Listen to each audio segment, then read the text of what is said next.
राज्यातील permit room, wine shop आणि beer bar मधनं होणाऱ्या मद्य विक्रीवरील वॅट टॅक्समध्ये 10% वाढ केलेली आहे।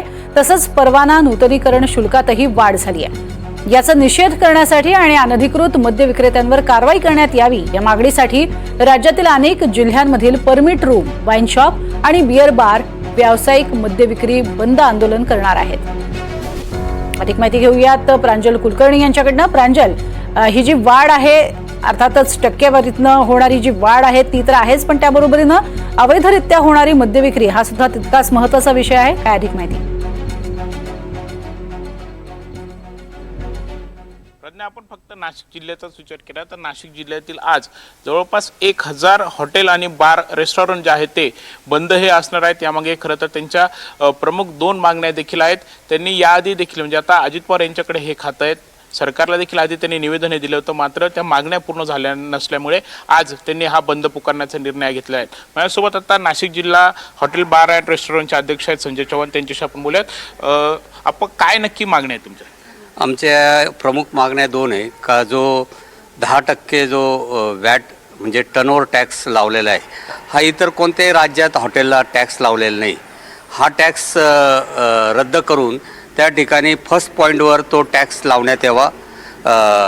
आणि दुसरा जो टॅक्स आहे आपला जे आम्हाला दरवर्षी 15% ही फीमध्ये वाढ केल्या जाते, ही कुठंतरी स्थिर करून ती 5 वर्षासाठी एकच त्याच्यात हे करावी। कारण आपण दरवर्षी सेन्सेस हा 10 वर्षांनी होत असतो आणि सेन्सेसप्रमाणे जर ती आपली लायसन फी जर दरवर्षी वाढवत असेल तर ती चुकीची आहे। सेन्सेस हा 10 वर्षांनी होतो, तर 5 वर्षांनी निदान तो सेन्सेसप्रमाणे एकदाच ती ही रक्कम ठरवावी लायसन फीची आणि त्याप्रमाणे ती लायसन फी आकारण्यात यावी। आणि दुसरी एक महत्त्वाची गोष्ट म्हणजे आता हा जो टर्नओव्हर टॅक्स 10% लावलेला आहे, हा महाराष्ट्र सोडून इतर राज्यात कुठल्याही हॉटेल व्यवसायाला तो नसल्यामुळे हा जो ग्राहकांवर मोठ्या प्रमाणात भार दिला जातो।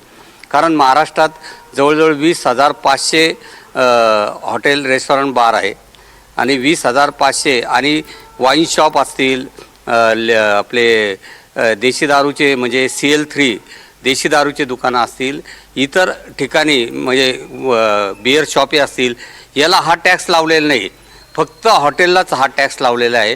म्हणून हा हॉटेल व्यावसायिकांवर हा अन्यायकारक टॅक्स आहे।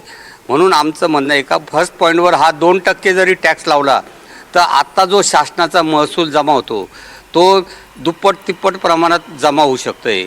ऑलरेडी वॅट हा 40, 45, 50% वर हा फर्स्ट पॉईंटवर वसूल केला जातो।